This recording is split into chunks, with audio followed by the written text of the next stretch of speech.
दोस्तों, भारत चीन सीमा which is also known as line of actual control पूर्ण रूप से स्थायी रूप से विभाजित सीमा नहीं है।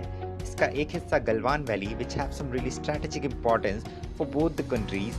वैसे तो ये क्षेत्र भारत का है, लेकिन चाइना इसके स्ट्रेटेजिक इंपॉर्टेंस को देखते हुए इसके काफी अंदर तक घुस चुका है और अपनी आर्मी एक्टिविटीज को लगातार बढ़ा रहा है।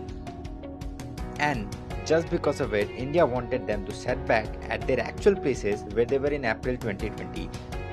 इसकी वजह से दोनों ही देशों के बीच तनाव की स्थिति बनी हुई है। आज जानेंगे गलवान वैली और इससे जुड़े हुए कुछ कमाल के फैक्ट्स के बारे में, तो बने रहिए।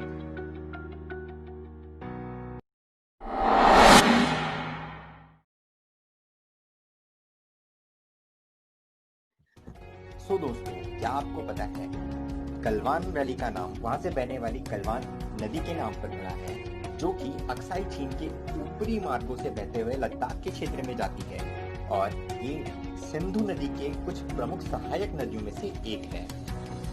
तो दोस्तों, इस फैक्ट को सुनने के बाद one of the first question that should appear in your mind is what is Aksai चीन? अक्साई चीन क्या है? तो दोस्तों, आपको पता ही होगा 1962 में हुए वॉर के बाद इंडिया हार गया था, जिसके पश्चात चाइना ने लद्दाख के एक बहुत ही बड़े परिक्षेत्र को अपने अधीन कर लिया था। यही अधीन परिक्षेत्र अक्साई चीन के नाम से जाना जाता है और लद्दाख और अक्साई चीन को विभाजित करने वाली रेखा लाइन ऑफ एक्चुअल कंट्रोल के नाम से जानी जाती है। तो दोस्तों, विवाद के बारे में तो आपने सुना ही होगा, लेकिन विवाद क्यों हो रहा है, इससे जुड़े हुए कुछ तथ्यों के बारे में हम बात करते हैं। भारत गलवान वैली के पास दौलत बेगी नाम की एक सड़क का निर्माण कर रहा है, जिसकी लंबाई कुछ 273 किलोमीटर होने वाली है। इस सड़क का कुछ स्ट्रैटेजिक इंपॉर्टेंस भारत को बहुत ही ज्यादा होगा। चीन वो स्ट्रैटेजिक इंपॉर्टेंस भारत को देना नहीं चाहता। वो स्ट्रैटेजिक इंपॉर्टेंस किस टाइप के हो सकते हैं, लाइक LAC, LOC। कारगिल के पास भारत अपनी आर्म्ड एक्टिविटीज को बढ़ा सकता है। पहले कच्ची सड़क के माध्यम से हम अपनी आर्म्ड एक्टिविटीज को पूरा करते थे, लेकिन दौलत बेगी रोड के बन जाने के बाद हमारी आर्म्ड एक्टिविटीज और भी मजबूत हो जाएंगी और चीन ये नहीं होना देना चाहता। इसकी वजह से वो LAC के समीप अपनी आर्मी एक्टिविटीज को बढ़ा रहे हैं, जो दोनों ही देशों के लिए एक विवाद का। तो दोस्तों, हमने LAC पे बढ़ते हुए चाइनीज कैच ऑफ के बारे में तो जान लिया।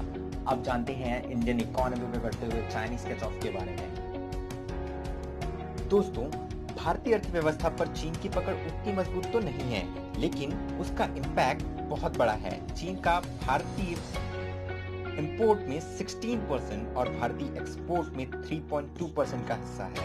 इट मींस हम चीन को 3.2% चीजें ही बेच पाते हैं, whereas इसके मुकाबले जो चीजें बाहर से खरीदते हैं उसमें चाइना का हिस्सा 16% तक का है।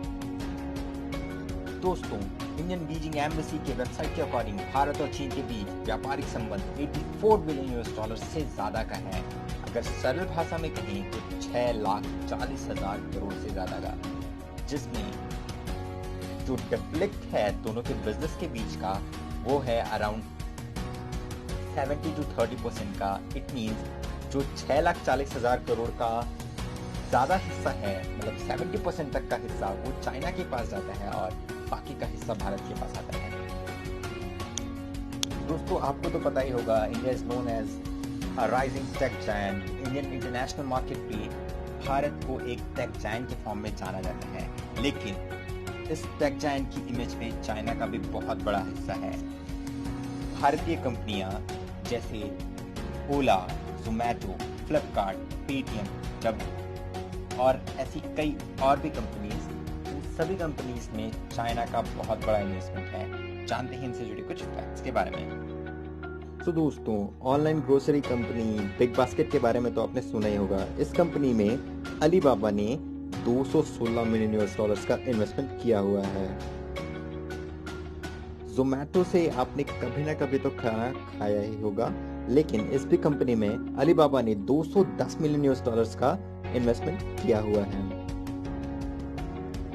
PUBG की parent company it means Tencent has invested 400 million US on ओला और सबसे बड़ी खबर है 700 मिलियन US का investment, which was the biggest in its race, Flipkart has the company to own that investment and Tencent is the investor company. 2017 में Tencent ने $700 million का investment Flipkart पर किया था, जो कि अपनी तरह का एक रिकॉर्ड है किसी भी इंडियन टेक जायंट का इतने बड़े इन्वेस्टमेंट को होल्ड करने का।